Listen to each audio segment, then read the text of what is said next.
네, 안녕하십니까 여러분들. 반갑습니다. 단타수장 전문가입니다. 자, 일단 현대차 여러분들 다 보유는 하고 계시죠? 대부분의 분들께서 보유는 하고 계실 텐데, 제가 계속 말씀드렸던 부분은 앞으로 우리 현대차 같은 경우에는 중장기 관점으로 좀 바라보자 라고 말씀을 드렸는데요.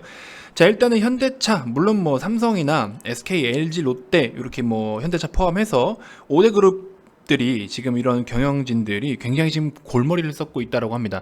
앞으로 이제 시장에 대해서 크게 또 변함이 있을 것 같다라고 해요. 뭐 코로나 때문에도 마찬가지고, 또한 우리 바이든 대통령, 바이든 당선인에 따라서 또 정책적인 부분에 변화가 생길 수 있기 때문에, 특히나 현대차 같은 경우에는 뭐 우리 내연기관 차들과 또 친환경 차량들과 이런 또 변동을 보일 수 있는 이런 중요한 시점에서 아무래도 어떤 계획들을 좀 가지고 내년을 맞이해야 될지 지금 굉장히 좀 고민이 클 겁니다. 지금 이제 내년에 대한 어떤 사업에 대한 방향성 계획을 좀 세워야 될 때가 이 바로 11월인데, 지금 그런 시기가 놓인 만큼 경영진들 굉장히 지금 골머리를 썩고 있다, 이런 이야기가 좀 있는데요. 자, 관련해서 어떤 부분들이 좀 키포인트가 되는지 우리 같이 한번 좀 살펴보는 시간 갖도록 하겠습니다. 자, 본격적인 시작에 앞서서 여러분들 구독, 좋아요, 알림 설정부터 한 번씩 꼭 부탁드리겠습니다. 자, 우리 현대차 일봉 차트입니다. 그래도 뭐 18만원까지는 아직 제대로 또 안착을 해주진 못하고 있지만, 뭐 사실 시세적인 부분은 뭐 크게 시장 대비해서 무너지거나 하진 않기 때문에 뭐 양호한 흐름이다 라고 좀 말씀을 좀 드리고 싶은데요. 자, 일단은 어쨌든 이 지금 미국에서도 코로나 확진자가 굉장히 지금 아직까지는 뭐 적지 않은 수치를 좀 보여주고 있긴 한데요. 지금 어쨌든 2차 팬데믹이라고 뭐 칭하고 있는 상황이죠. 우리가 안심할 수 있는 상황도 아니고 결국에 2차 팬데믹인데, 지금 여기서 이제 백신에 대한 이야기가 계속 나오면서 이 백신이 정말 우리가 기다리던 때에 적기에 이제 잘 투입이 돼서 정말 코로나를 막을 수 있을지, 완전 종식까지는 못하겠지만 우리가 독감을 이제 백신을 통해서 좀 어느 정도 커버를 하고 있는 것처럼 지금 코로나도 그런 식으로 좀 커버를 해줄 수 있을지가 일단 의문입니다. 그래서 3차 팬데믹이 오냐 안 오냐가 일단 중요한 포인트일 것 같긴 하고요.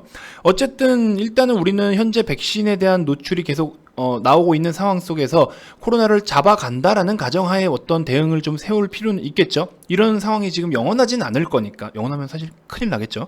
자, 아무튼 이렇게 코로나가 좀 수그러들면서 글로벌 경기가 좀 회복될 가능성이 일단 크겠죠. 우리는 그거에 따른 기대감 때문에 엊그제 미국 시장에서 그동안의 경기 민감주, 소비주들, 컨택트 이렇게 최근에 1차 팬데믹 때 데미지를 받았던 기업들이 대부분 다 지금 한 번에 하루아침에 다 뒤바뀌어 버렸습니다. 지금 상황이. 그렇죠. 그런 상황이 보여지고 있는 거는 결과적으로 백신이 나온다면, 코로나가 종식은 아니더라도 어느 정도 좀 누그러든다면 앞으로 우리가 그동안 피해를 받았던 업종들이 다시 한번 살아날 수 있는 상황 속에서 결과적으로 그동안 굉장히 침체됐던 이런 경기들을 좀 회복할 수 있는, 그러면서 지금 또 이제 미국의 정권이 교체되면서 아무래도 우리 그린 뉴딜이 굉장히 또 어떤 뭐랄까요, 메인 정책이지 않습니까? 그래서 그거에 따라서 또 현대차 같은 경우에는 어느 정도 또 연결고리가 있기 때문에 이런 부분들 때문에 내년 같은 경우에 굉장히 또 변수가 있을 수 있다라는 겁니다.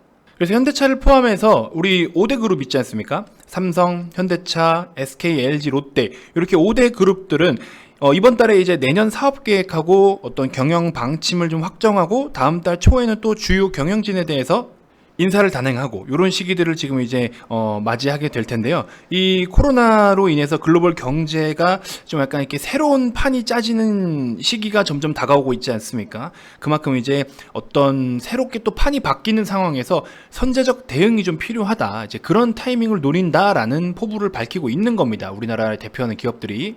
그래서 이번에 이런 5대 그룹들은 내년을 굉장히 또 이런 진검승부의 해로 보고 있다라는 이야기가 있습니다. 그래서 그동안 코로나를 막는 데만 굉장히 좀 급급했고, 코로나로 인해서 뭐 예를 들어 일부 공장들 뭐 셧다운이나 이런 것들을 통해서 굉장히 데미지를 입었던 파트들을 다시 한번 좀 회복을 시켜가고 다시 한번 정상 위치로 올려놓는 데에 굉장히 급급했어요. 그거를 좀 실드 치는데, 이게 터지면 안 되겠다, 그러니까 방어하는데 약간은 수비적인 스탠스를 계속 취했던 건데, 기업들이 이제는 다시 한번 이제 공격적인 자세를 취할 때가 됐다라는 거죠. 그런 준비를 하고 있다라는 겁니다, 지금.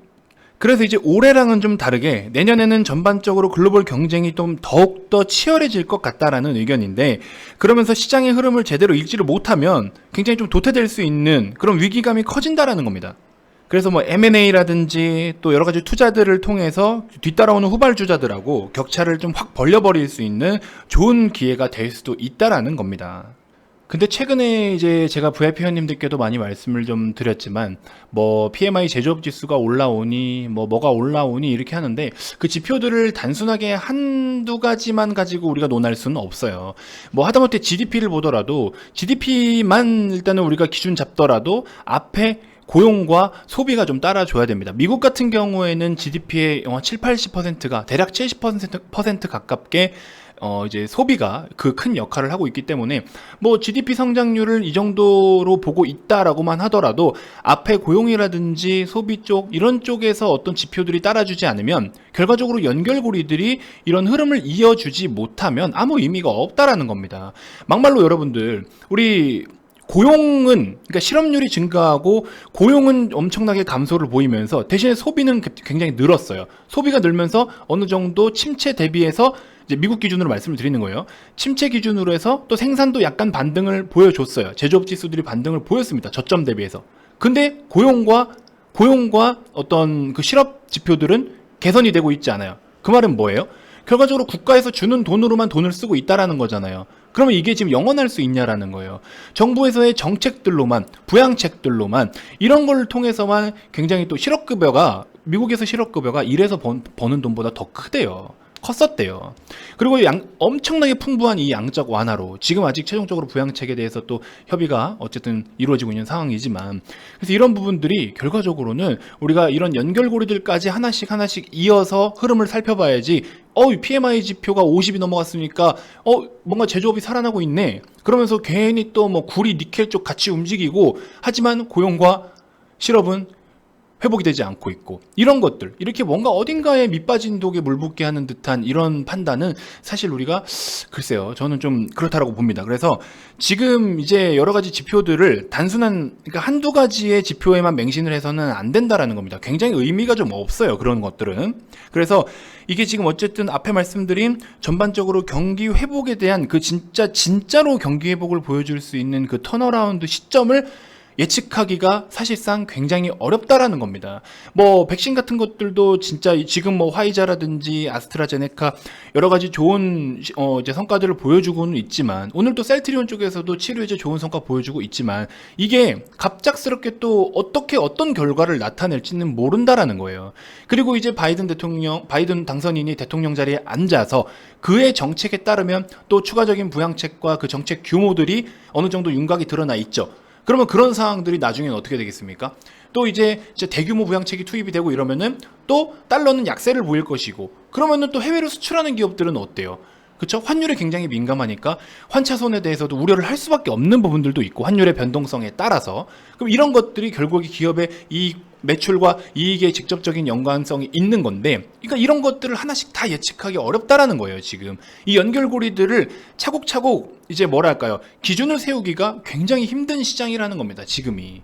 그래서 막연하게 그냥 뭐가 좋으니까 가고 내년에 뭐 코로나 잡겠지 이렇게 해서 사업의 내용을 하나씩 기준 잡아가기에는 굉장히 지금 힘든 시장이다라는 겁니다. 그래서 여러분들 제가 뭐 화면에 비추는 건 많이 없는데 어쨌든 음성으로 잘 듣고 계실 거라고 생각이 들고 아무튼 지금 그런 상황입니다. 그래서 우리 지금 이제 이 우리나라를 대표하는 5대 그룹에서도 내년에 대한 방향성을 잡기가 사실상 굉장히 좀 어렵다라고 해요. 어려운 부분들이 좀 있다라고 합니다. 그래서 뭐 삼성전자 같은 경우에는 일단은 뭐 좀 대규모 투자를 해가지고 격차를 확 벌려서 유지를 하겠다. 그리고 굉장히 유연하게 대응을 하겠다라는 이야기를 좀 밝히고 있고 SK 같은 경우에는 뭐 전기차 배터리나 태양광 쪽 ESG 중심으로 해서 또 재편을 하겠다. 그 다음에 LG 같은 경우에는 그린 뉴딜이나 뭐 신시장을 계속해서 공략을 해나갈 것이고 대형 M&A에도 굉장히 또 촉각을 세울 것이다. 이런 이야기도 있고 롯데 같은 경우에는 추격자로 밀려나 좀 위기감이 있긴 한데 그거를 좀 돌파구를 마련해서 굉장히 또 총력전을 기울일 것이다. 그리고 현대차 같은 경우에는 차세대 전기차 시장을 선도할 것인데 우리 2023년까지 여러 가지 브랜드를 출시를 해서 시장을 좀 선점하겠다라는 포부를 밝혀왔었죠. 그러면서 또 고급차 같은 경우에도 판매에 집중을 할 것이다.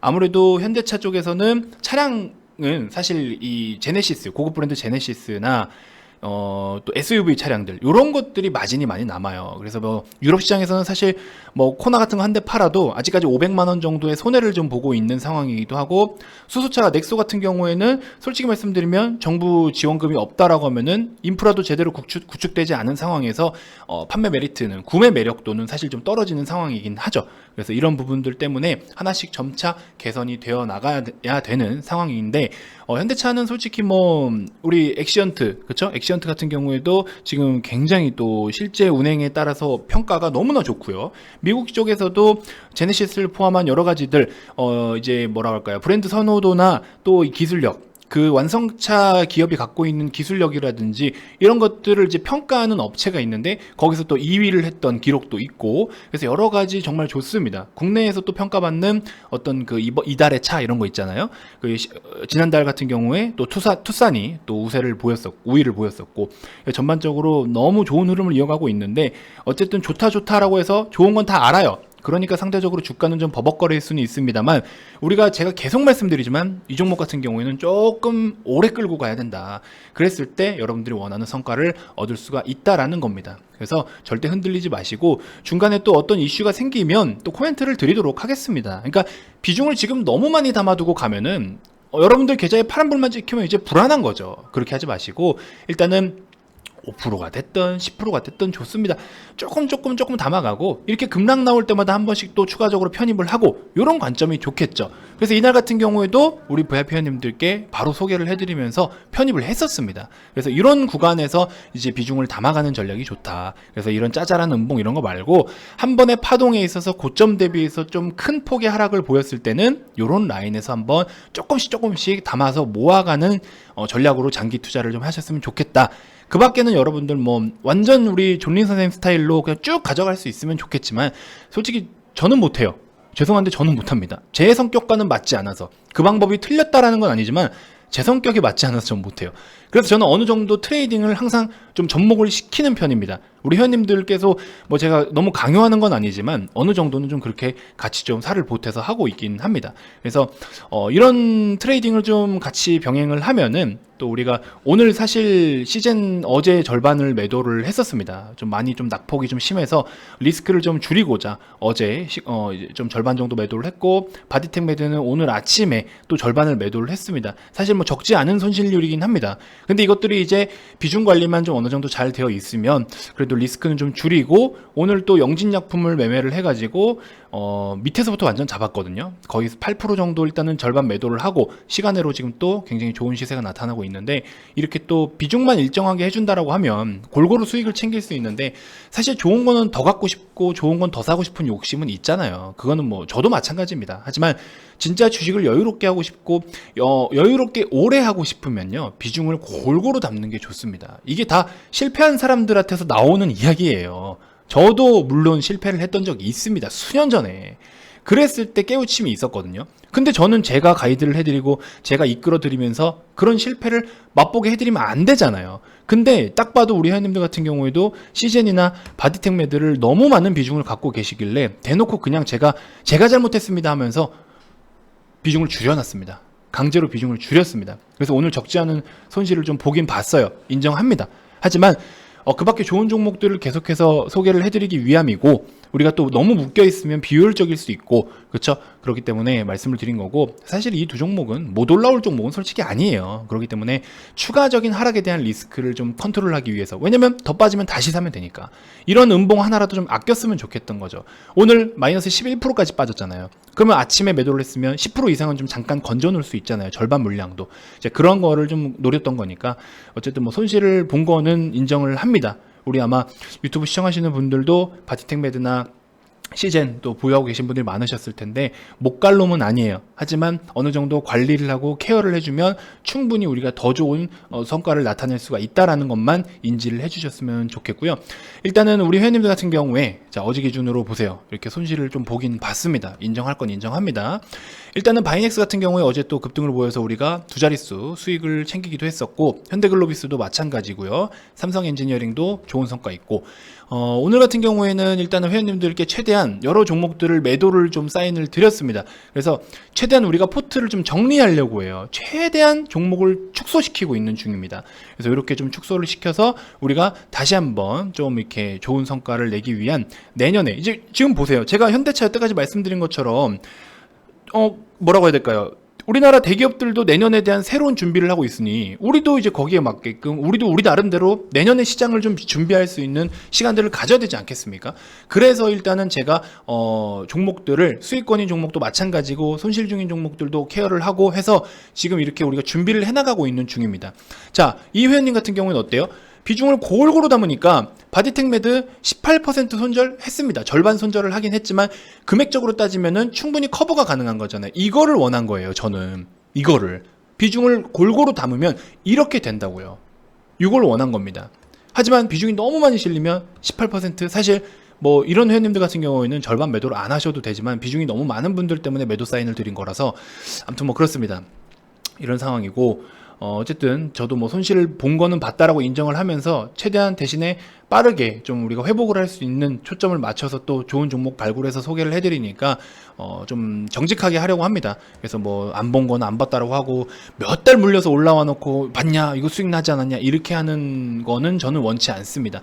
대부분 좀 단기간에 수익을 챙겨오는 종목들이고, 자 이런 것들 그렇죠? 이렇게 좀 해오고 있으니까 여러분들 좀 참고하시면 좋을 것 같습니다. 자, 이번 영상 너무 길어지니까 추천주는 다음 영상에서 한 번 더 소개를 해드리도록 하겠고요. 일단은 뭐 대략적으로 파워로직스나 뭐 이수학 단타, 서한 단타 이렇게 소개는 좀 해드렸고, 이런 종목들 한번 관심을 가져보시고요.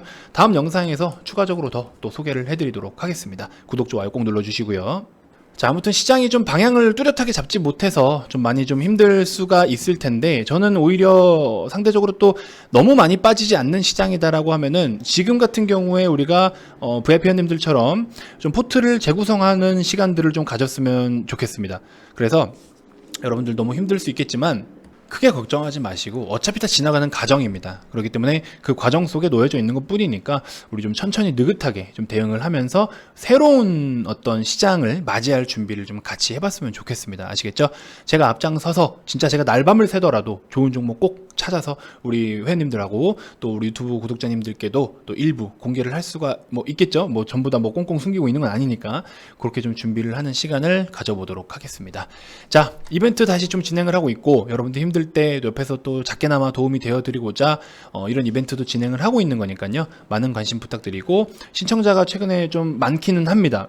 평소 대비해서 굉장히 많은데 너무 많다 싶으면 사실 서비스 품질 관련해서 너무 이게 좀 영업적으로만 다가가는 것처럼 보일 수도 있고 해서 조기 종료가 될 가능성도 있는데 모르겠습니다. 일단은 뭐 이틀 남긴 해서 그대로 또 진행이 되지 않을까 싶기도 하고, 어쨌든 뭐 이거는 제가 정하는 건 아니고요. 여러분들 어쨌든 관심 있으신 분들은 조금 이 지금 진행하고 있는 시간에 좀 신경 써서 한번 문의를 주셔도 좋을 것 같습니다. 자, 가입 문의 많이 주시고요. 가입 관련돼서 추가적으로 더 궁금한 게 있거나 가입 의사가 있으신 분들은 아래 이 번호로 성함만 문자로 발송을 해주시면 되고요. 자, 주말마다 제가 또 여러분들 공부하실 수 있도록 제가 직접 제작한 영상들 다 이제 카톡방에 올려드리고 있습니다. 완전 초보의 입문자분들도 쉽게 다 이해하실 수 있는 내용들이니까 오셔서 이런 거 뭐 더 추가금이 들거나 이런 거 아니에요. 여러분들 VIP방에 오시면 다 받아가실 수 있는 특혜이기 때문에 그런 것들 함께 또 참고하시면 될 것 같습니다. 자, 다음 영상에서 또 인사드리도록 하겠습니다. 지금까지 단타수장 전문가였습니다. 고맙습니다.